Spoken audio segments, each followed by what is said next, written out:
Le Kazakhstan, c'est chiant. Tel pourrait être le slogan de l'Office du tourisme local si jamais il était dirigé par des gens honnêtes. Le Kazakh lui-même n'est pas un énorme déconneur. Il mène une vie morne en compagnie de la Kazakh.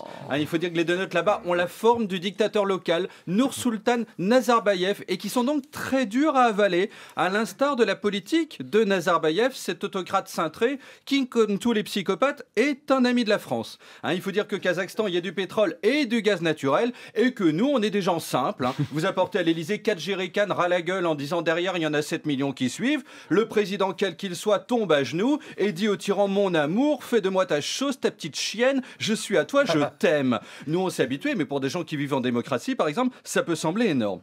Bref, tout se passait bien au Kazakhstan. Nazarbayev depuis 30 ans était réélu à chaque scrutin, une popularité démentielle, 99% des voix à chaque fois. Nous en général 7 mois après l'élection, on n'en peut plus de notre chef d'État, mais le Kazakh est constant. Quand d'un mardi, patatras, ou Nazarbayev, comme on dit au Kazakhstan, puisqu'un seul mot est autorisé, le nom du dictateur. Ainsi, la phrase "ça va ce matin" au Kazakhstan se dit Nazarbayev, Nazarbayev, Nazarbayev, Nazarbayev. Soudain, mardi, disais-je, Nazarbayev a démissionné. Le Kazakh effondré, parce qu'il a autant l'habitude du changement en politique que Mireille Mathieu en ce qui concerne sa coupe de cheveux, dit alors à la Kazakh, pivoine, Nazarbayev, Nazarbayev, Nazarbayev, ce qui signifie bordel de Dieu, que va-t-on devenir?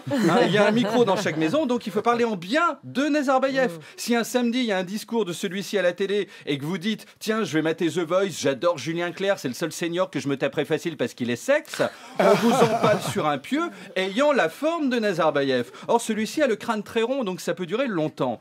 Nazarbayev a 78 ans, il est fatigué donc il se retire. Mais il a nommé son successeur, un certain Kassim Jomart Tokayev, un petit jeune de 65 ans. C'est toi qui as cherché à l'avoir. Voilà, frais comme un gardon, ou au moins comme un bâtonnet de Colin Captain Iglo, oublié dans le congélo en 96. Alors attention, Nazarbayev le vieux ne raccroche pas tout à fait ses dents sur le bord du verre, puisqu'il conserve la présidence du parti au pouvoir et celle du Conseil de sécurité. Il peut tirer, comme dans Mario Kart quand vous avez la tortue rouge, mais avec des missiles. Et il a le titre de père de la nation. C'est lui qui a enfanté le Kazakhstan. En 85, il a fait l'amour à la terre, en juin parce que l'hiver le sol est gelé. 9 mois après il y avait des villes partout. En tant que père de la nation on ne peut pas le toucher, il est comme Jean-Luc Mélenchon.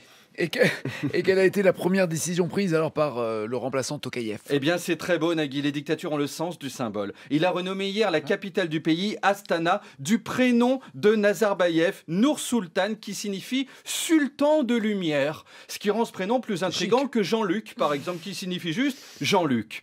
Alors en français, arrivé aux abords de l'agglomération, on dira donc j'entre dans sultan de lumière, ce qui niveau tournure donne l'impression qu'on a une relation intime avec un des bourrins qui court à Vincennes.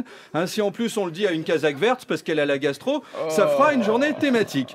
Fini Astana, la capitale s'appelle Nursultan. Avant elle s'est déjà appelée Akmolinsk, Tsenolingrad, Akhmoka, Astana et donc maintenant Nursultan. Bref, quand vous demandez à un habitant du coin et il habite, il répond je sais plus trop, comme Olivier de Kersauzon en fin de soirée du côté de l'Orient.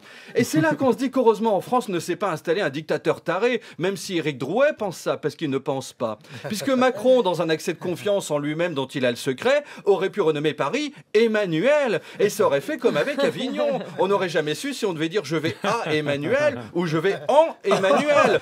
Quant au Kazakhstan, c'est pas grave qu'Astana devienne Nursultan parce qu'Astana signifiait capitale alors que c'était la capitale. Enfin les mecs c'était pas foulé. Le Kazakh trop souvent tombe dans la simplicité. Enfin à noter que la fille de Nazarbayev, Dariga, 55 ans, a été nommée hier présidente du Sénat par son père. Une belle carrière. Elle a franchi les échelons step by step comme on dit chez les Mongols. C'est-à-dire que mardi elle était chez elle en train de somnoler devant Nazarbayev TV qui retransmet 24 heures sur 24 une image fixe de Nazarbayev, et mercredi elle devenait l'équivalent de chez nous de Gérard Larcher, ce monsieur qui la plupart du temps dort sauf les week-ends où il se repose. La dictature est donc le seul symbole où la méritocratie existe encore. Il suffit d'être l'enfant du dictateur, mais enfin c'est un détail. Alors comme on dit au Kazakhstan, Nazarbayev, Nazarbayev, Nazarbayev, ce qui veut dire dépêchez-vous de venir avant que ça change encore de nom. Merci.